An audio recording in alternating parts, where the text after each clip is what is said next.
What's going on, guys? The Flexible here. I wanted to shoot this video for you today to explain the 4 types of flexibility. So one of the questions I get asked every day, or one of the concerns, is that flexibility is actually bad for you.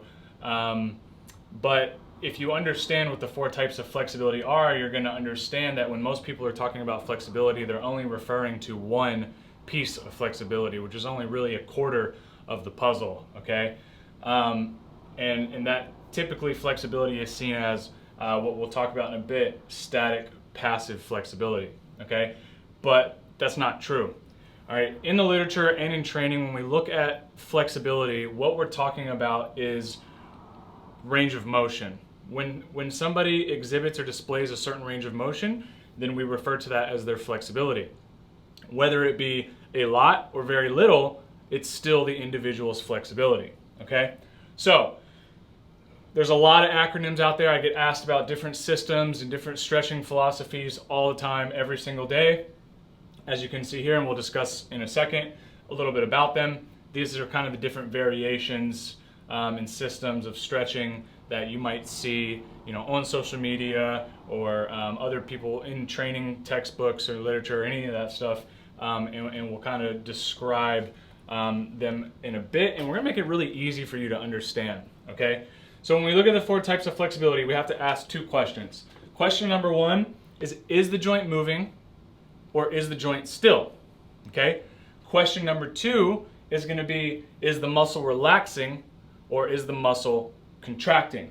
So as we can see here, dynamic is moving, static is still, passive is relaxing, and active is contracting.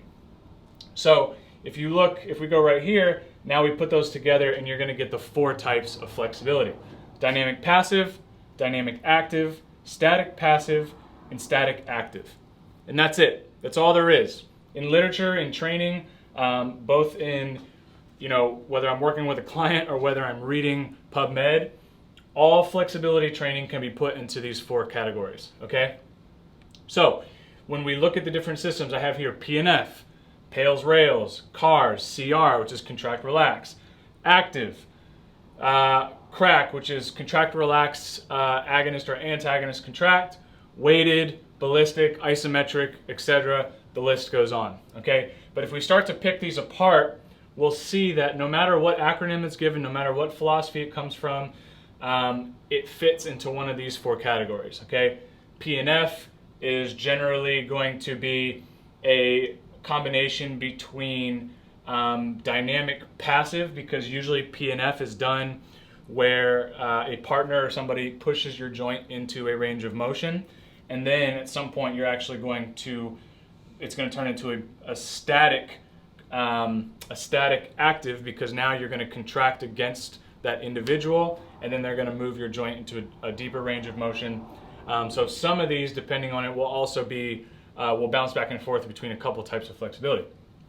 Pails Rails is going to be a static active stretch, okay?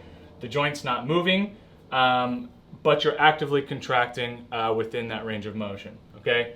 CARS is going to be dynamic active. And I'm going to use this for a second to talk about mobility, okay? Mobility is a made-up word. Anytime, and the thing about mobility is that it's not separate of flexibility. Mobility is flexibility. And you see a lot of trainers and you see a lot of people out there spreading a lot of misinformation, saying that, stretching's bad for you, but we need to work on our mobility. All mobility is dynamic, active stretching. So it's stretching, it's flexibility. It's that simple. You don't have to give it a different word. That is what it is. And a lot of these trainers and coaches that are anti-stretching, anti-flexibility, but they give you some mobility drill, they simply don't understand what they're talking about. They don't even understand the physiology, and I would question those people very, very, very much, because they're just not giving you the right information, okay? And, okay, so what about stretching, right? Like, what is stretching? Well, stretching is, we're basically going to use that type of stretch to improve that type of flexibility to some degree, right? So if we're trying to improve our dynamic passive flexibility, we're going to use a dynamic passive stretch, We do this in strength training already. It's the SAID principle. You need to get as close to replicating the demand to make the adaptation to that demand, right? So same thing for strength training, same thing applies to flexibility. The systems are not separate of one another. So as you can see here, no matter what, we can continue to go down the list, but I think you guys understand weighted is still going to be a dynamic active stretch. Ballistic is going to be a dynamic active stretch. Isometric is going to be a static active stretch. So, like I said here, etc. The list goes on. If you go to PubMed and just type in what are the types of flexibility, you're going to get an entire list, and it's going to be super overwhelming. But with this, you can plug it in and you can understand that at the end of the day, there's only really 4 types of flexibility. How we improve that type of flexibility is how we determine what we stretch and how we stretch. It's really that simple, guys. And so even when we use exercises like a squat, for instance, and we pause on the bottom of a squat, that's a static active stretch. You're improving your range of motion in the bottom of a squat.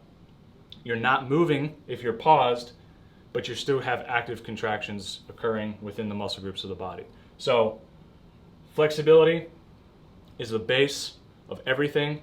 How we develop flexibility and how we use stretching to develop that depends on what kind of flexibility we're trying to improve. But at the end of the day, the base for most people is going to be static passive stretching. That's going to be the very base. Get used to that. Then from there we branch out and we start working on these other types of flexibility. But just know there's not one type of flexibility. There's 4 types of flexibility that encompass it all together. And to have the most efficient, strong, flexible body that you can possibly have, you need to work on all 4 of these systems. And that's what we do within ATG. That's what I do within Range of Strength and the multiple programs that I release, is that I make sure that these 4 topics are covered to make you a better athlete. So I hope that this clears a lot up for you guys. I'm sure that I was hoping the video would be a little bit shorter, but it ran a little longer than I expected. But I really wanted to just be very thorough, and I wanted you guys to understand. If you have any questions, please just shoot me a message. I'll gladly answer any questions that you may have about this.